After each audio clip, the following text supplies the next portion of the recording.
반갑습니다. 지난 시간에는 찬송에 대하여 말씀을 드렸습니다.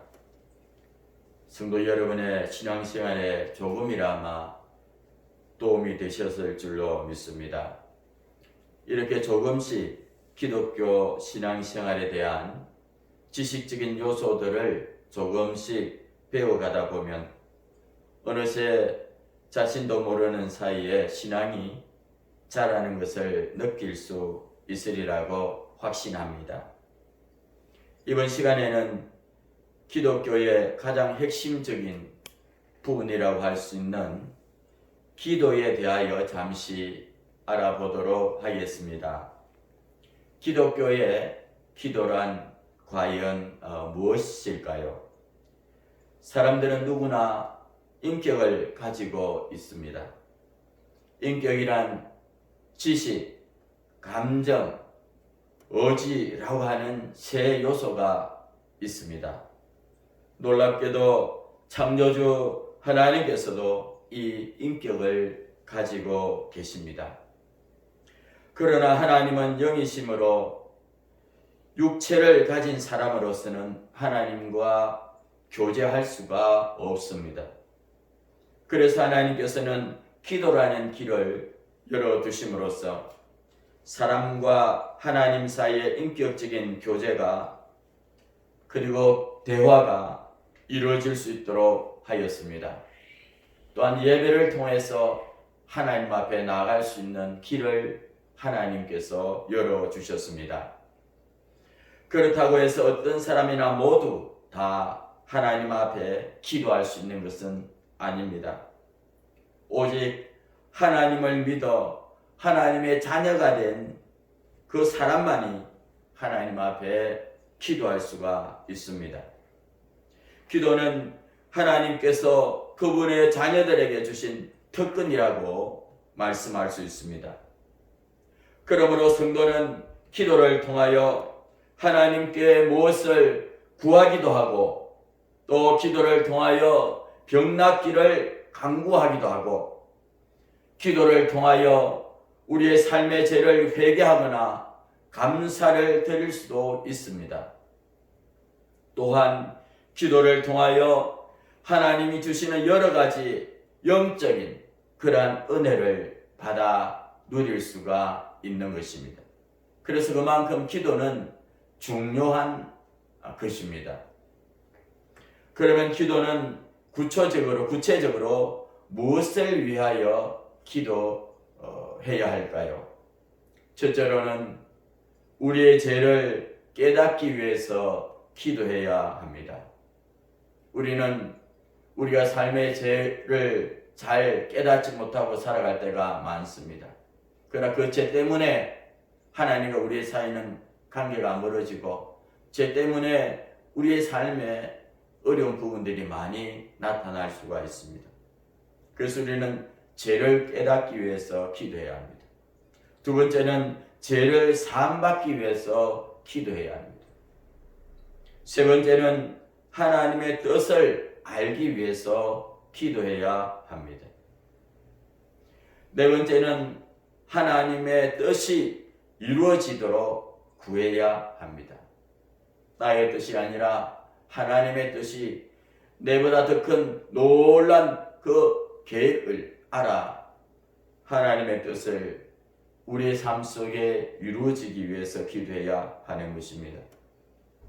다섯 번째는 순종하는 삶을 살기 위해서 기도해야 합니다. 기도하지 않으면 우리는 하나님 뜻대로 살 수가 없습니다. 그러므로 우리는 순종하는 삶을 살기 위해서 늘 하나님 앞에 기도해야 합니다. 여섯 번째는 영적인 축복을 받기 위해서입니다. 세상적인 축복도 있지만 그 외에 더 놀라운 영적인 하나님과의 놀라운 관계의 축복이 있습니다. 그 축복을 위해서 우리는 기도해야 하는 것입니다. 일곱 번째는 질병을 치료받기 위해서 기도해야 합니다. 하나님 안에는 소경이 눈을 뜨고 안진뱅이가 걸으며 암이 낫는 놀라운 그러한 기적의 신유의 역사가 있습니다. 그래서 우리가 아플 때도 기도함으로 치유받기 위해서 기도해야 하는 것입니다. 여덟 번째는 어려움에서 구원받기 위해서 기도해야 합니다. 우리는 살면서 얼마나 많은 어려움을 당할 때가 많습니까? 그때마다 하나님은 우리가 기도할 때에 그 어려움을 피할 길을 내어주시고 또한 감당할 수 있는 은혜를 주시는 것입니다. 아홉 번째는 새로운 힘을 얻기 위해서 기도해야 합니다. 우리가 기도할 때에 좌절되고 낙심된 마음에 새로운 성령의 힘을 주십니다. 열 번째는 다른 사람을 위하여 하나님 앞에 간구하는 것입니다.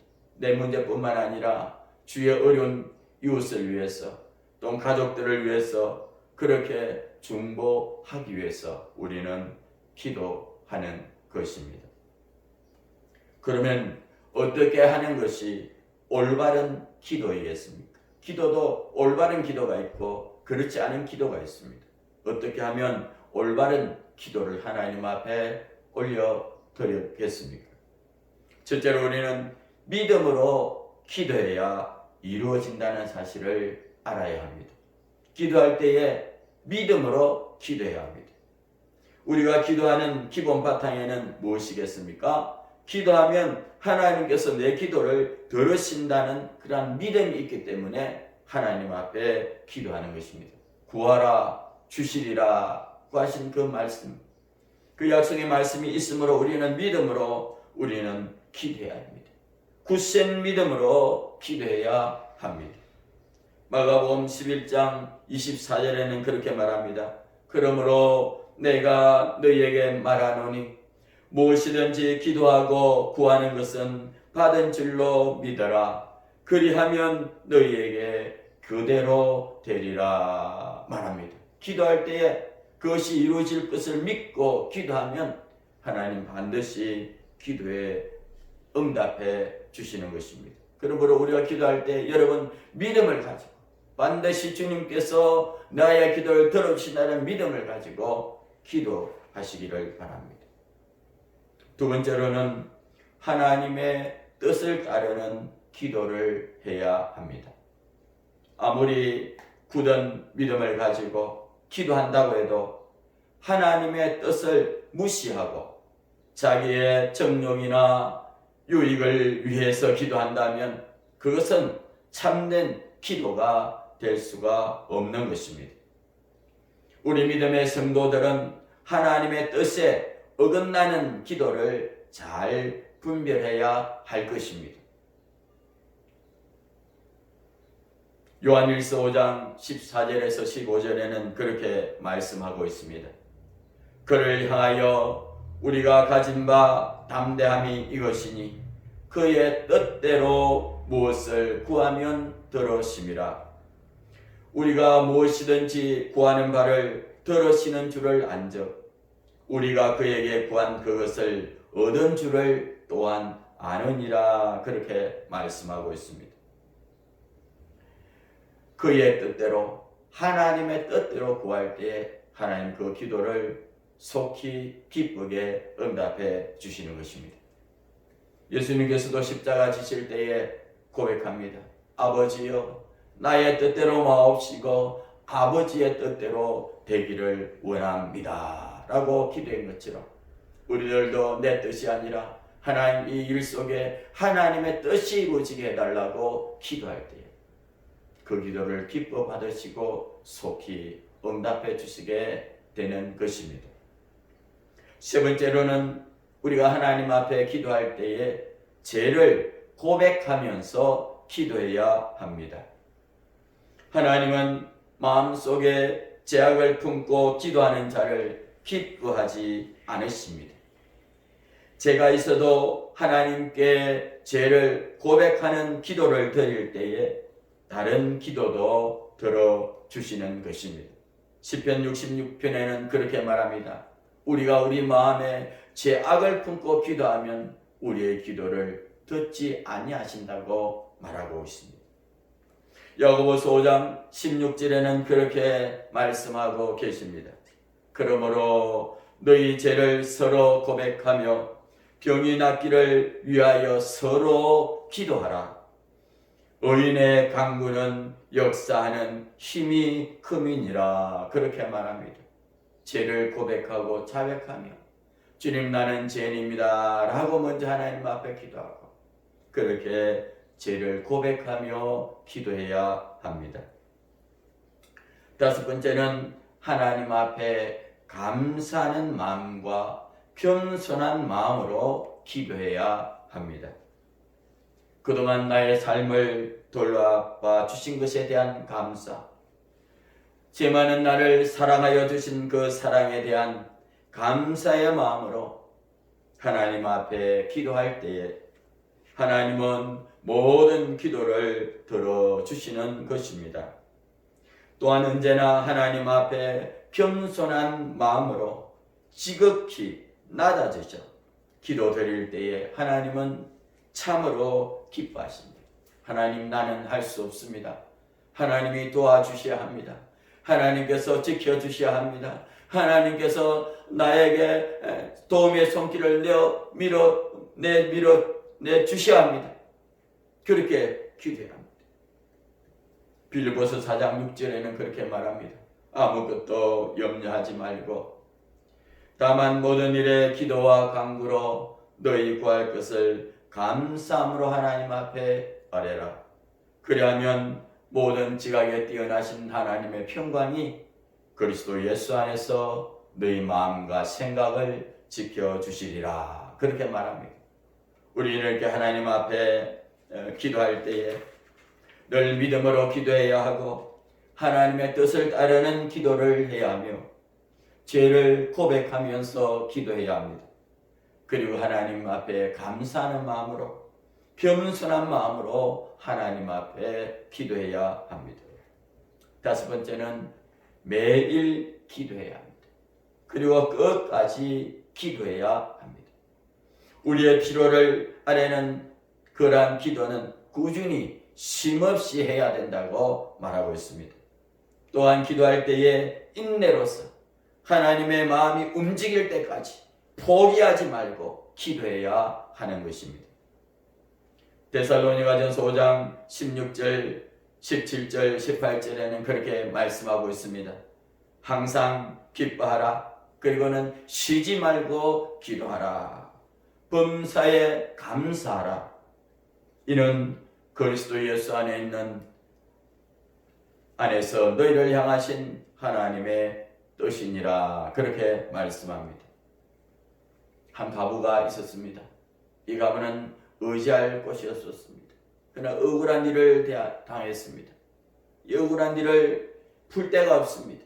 그래서 재판관에게 갔습니다. 그런데 이 재판관은 불의한 올바르지 않은 재판관입니다. 불의한 재판관이라서 뇌물을 주거나 돈을 갖다 줄 때에 그 재판을 이기게 해줍니다. 그러나 이 가부는 의지할 곳이 없습니다. 가진 것도 없습니다. 그래서 이 가부는 매일매일 이 재판관에게 찾아가서 나의 억울함을 풀어주십시오. 나의 억울함을 풀어주십시오. 나의 억울함을 풀어주십시오. 계속 찾아갔습니다. 그랬더니 이 불의한 재판관은 불의한 재판관이었음에도 불구하고 자기를 귀찮게 하는 이 가부의 그 끈질긴 그 기도를 들어줬다고 말한 것입니다. 그러면서 하나님이여 하늘에 계신 너희 아버지께서 그 밤낮 부르짖는 택하신 자들의 기도를 들어주시지 않겠느냐 말씀하셨습니다. 우리가 밤낮 매일 끊임없이 계속 기도하면 하나님은 반드시 저와 여러분의 기도를 들어주실 것입니다. 여섯 번째로 우리는 하나님 앞에 기도하되 예수님의 이름으로 기도해야 하나님께서 그 기도를 들어주시는 것입니다. 우리는 예수 그리스도를 통해서만이 하나님과 만날 수가 있습니다. 예수님은 하나님과 사람 사이에 중보자가 되기 위해 십자가에서 사람들의 모든 죄악을 대신해서 돌아가셨기 때문입니다. 그러므로 우리가 기도하되 반드시 예수님의 이름으로 여러분 기도하셔야 합니다. 요한복음 14장 13절 14절에는 그렇게 말씀합니다. 너희가 내 이름으로 무엇을 구하든지 내가 행하리니 이는 아버지로 하여금 아들로 말미암아 영광을 받으시게 하려 함이라 그랬습니다. 그래서 우리는 모든 기도를 한 그 위에 마지막에 어떻게 합니까? 예수님의 이름으로 기도드립니다. 아멘 하는 것입니다. 우리가 기도할 때에 예수님의 이름으로 기도하시면 하나님 우리의 기도를 들어주시게 되는 것입니다. 그러면 하나님은 성도들의 기도에 어떻게 응답하실까요? 우리가 하나님 앞에 기도하면 하나님은 우리에게 응답해 주십니다.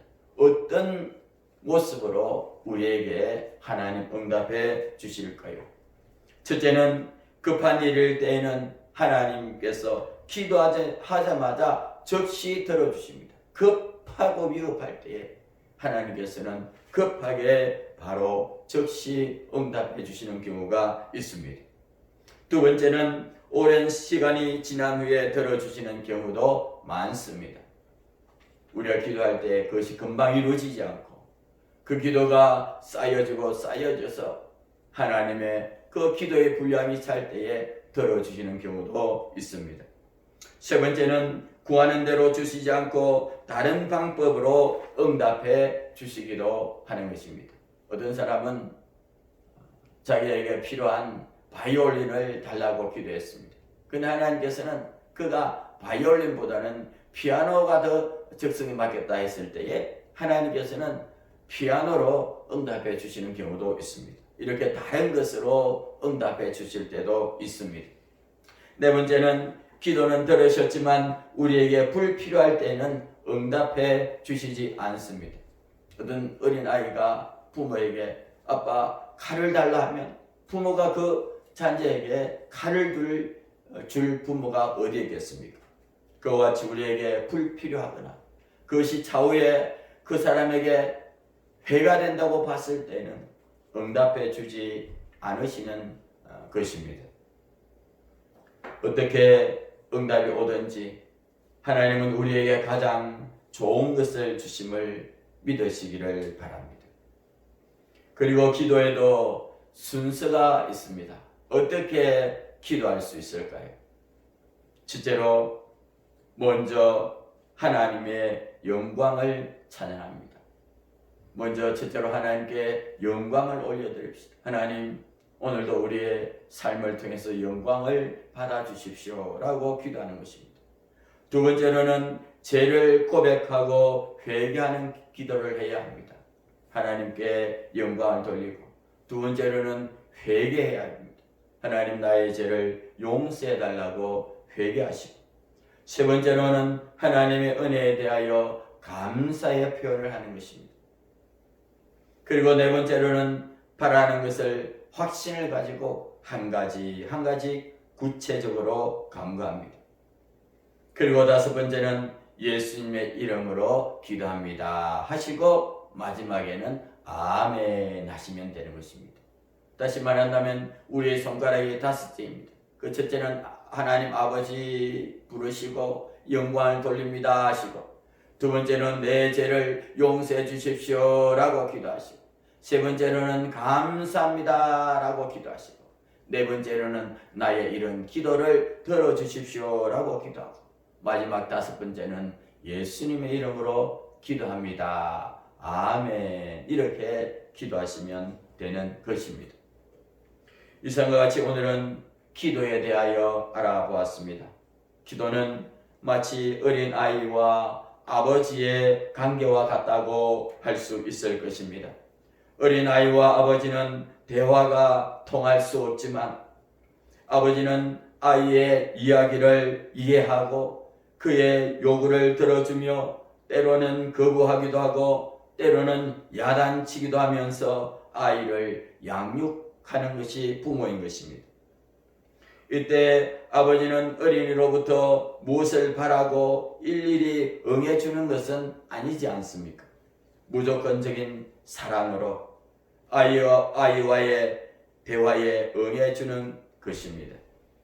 하나님과 성도의 사이가 마치 이와 같습니다. 그러므로 기도할 때에도 어린 아이가 아버지에게 구하는 것과 같은 자세로 구하면 하나님께서는 기뻐하실 것입니다. 이제 믿음을 시작한 여러분, 모든 만물을 다스리시는 하나님 아버지 앞에 매일 기도하시고 계속 기도하시고 끊임없이 기도하여 많은 응답을 받는 축복된 여러분들이 되기를 예수의 이름으로 축원을 드리겠습니다. 여러분의 기도 생활이 빨리 정착되어서 하나님과의 관계를 올바르게 가지시기를 간절히 기도하겠습니다. 오늘은 네 번째 간략한 기독교 용어 해설을 해드리겠습니다. 금식 기도입니다. 교회는 어려운 일을 당했을 때에 금식하며 기도하기도 합니다. 일반적으로 금식이란 물을 마시면서 다른 음식은 일체 금하는 것을 말합니다. 금식 기도란 사람의 생명을 지키게 하는 음식을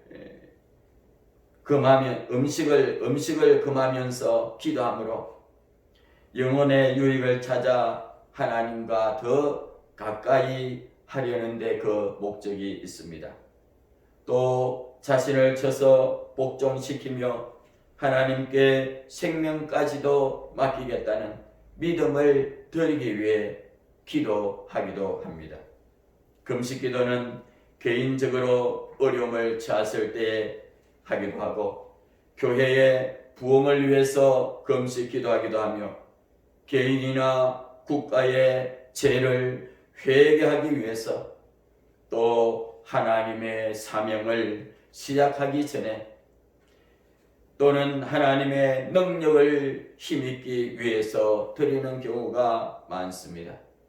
성도들은 어떤 일이 생겼을 때에 우선적으로 하나님 앞에 금식하며 기도하는 자세를 가지게 될 때에 하나님은 예수님께서도 이 땅에 처음 공생애를 시작하셨을 때에 40일 동안 금식하며 기도했습니다.